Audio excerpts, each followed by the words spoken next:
Écoute, moi je pense que les 6 premiers ont plutôt bien travaillé, Et tu mets pas Nantes.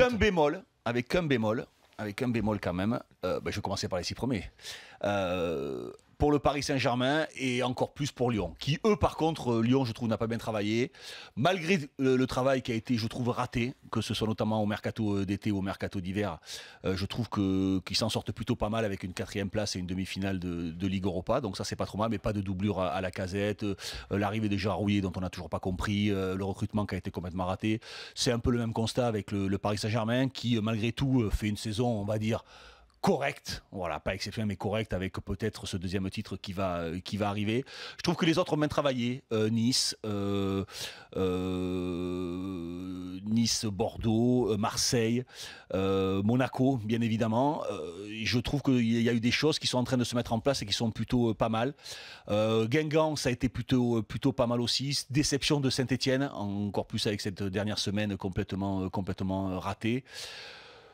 Voilà, je trouve que dans le jeu, il y a eu Nantes, bien évidemment. Nantes aussi qui a fourni aussi de très très belles choses. Lille en dents de scie. Mais alors, est-ce que en termes de spectacle, parce que je me souviens de ce que tu disais sur la Ligue 1, etc. C'est mieux. Voilà, alors on est tous d'accord pour dire que c'est mieux. Monaco déjà en termes de buts, c'est un record. Hein. Ils ont fait le meilleur total depuis 1960, donc de buts marqués avec 107 réalisations. Et puis globalement, l'ensemble de la Ligue 1 a marqué 991 buts, et ça faisait depuis 83 qu'on n'avait pas vu ça. Donc au niveau des buts du spectacle, c'est là. C'est mieux. Il y a un vrai changement en profondeur. Bah oui, moi j'avais arrêté j'ai arrêté de commenter les matchs parce que justement j'en pouvais plus de regarder autant de matchs moyens. Donc j'en ai vu un paquet.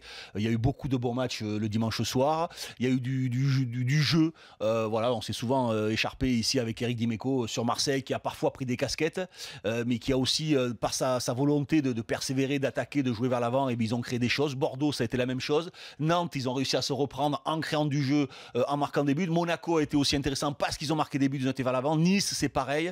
Voilà, Paris a resté aussi avec cette philosophie. Voilà, il y a Saint-Etienne qui n'a pas réussi à l'avoir et à la garder. Lyon qui a alterné le bon et le moins bon, mais psychologiquement c'était tellement moyen qu'on a eu du mal à rentrer dans cette équipe lyonnaise de se faire à ce qu'ils nous ont proposé. Voilà ce qu'ils nous ont proposé, même s'il y a eu 2-3 coups d'éclat, notamment en Ligue Europa, on reste sur notre déception.